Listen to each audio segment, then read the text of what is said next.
দিদি এদিকে কাজ সারছে, মোচাটা কিভাবে কাটি একটু দেখিয়ে দিন না। হা কপাল, এত বড় ধাড়ি মেয়ে হয়েছে এখনো মোচা কাটতে পারো না? তোমার মামি তাহলে একদিন কি শিখিয়েছেন তোমাকে?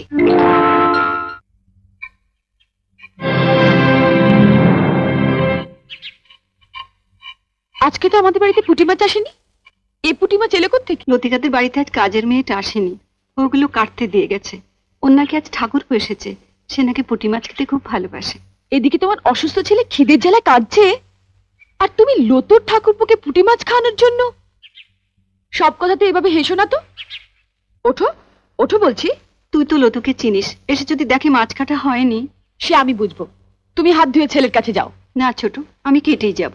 তোমার অসুস্থ ছেলে দিব্যি বর্দি, এর পরেও যদি তুমি একটা মাছও বটিতে ছোঁয়াও, তাহলে তুমি জানবে তোমার ছেলের গলায় বটি বসালে। এ তুই কি দিবি দিলি ছোট? ওঠো ওঠো বলছি, এসো।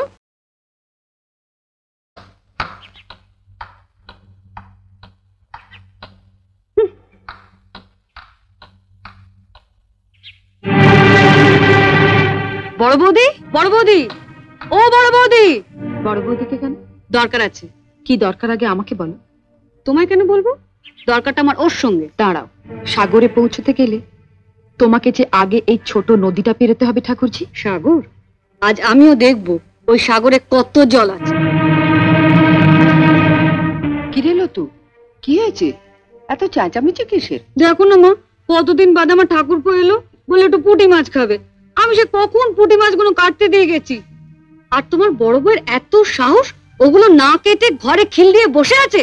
আমি বড়দিকে মাছ কাটতে বারণ করেছি। তুমি বারণ করেছো? হ্যাঁ। কেন? মা, আমরা বাঙালি ঘরের মেয়েরা বিয়ের পর অনেক আশা নিয়ে স্বামীর ঘর করতে এসে ঝিয়ের কাজ করি, এটা আমরা মেনে নিয়েছি।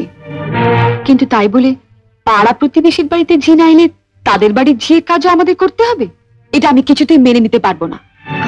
তা লতু পুঁটি মাছ কাটতে পারে না বলেই না? সে কি মা, আপনার মেয়ে পুঁটি মাছও কাটতে পারে না? সেদিন আমি মোচা কাটতে পারিনি বলে আপনি বলেছিলেন এত বড় ধাড়ি মেয়ে হয়েছো, এখনো মোচা কাটতে শেখোনি? তোমার মামি তোমাকে একদিনে কি শিখিয়েছেন?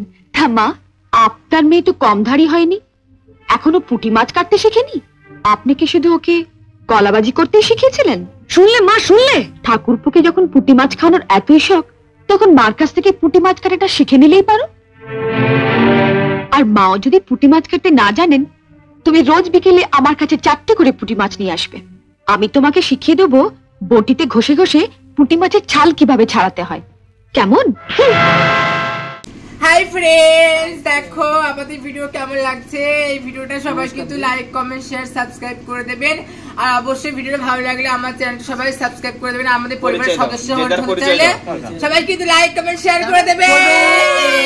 বাই।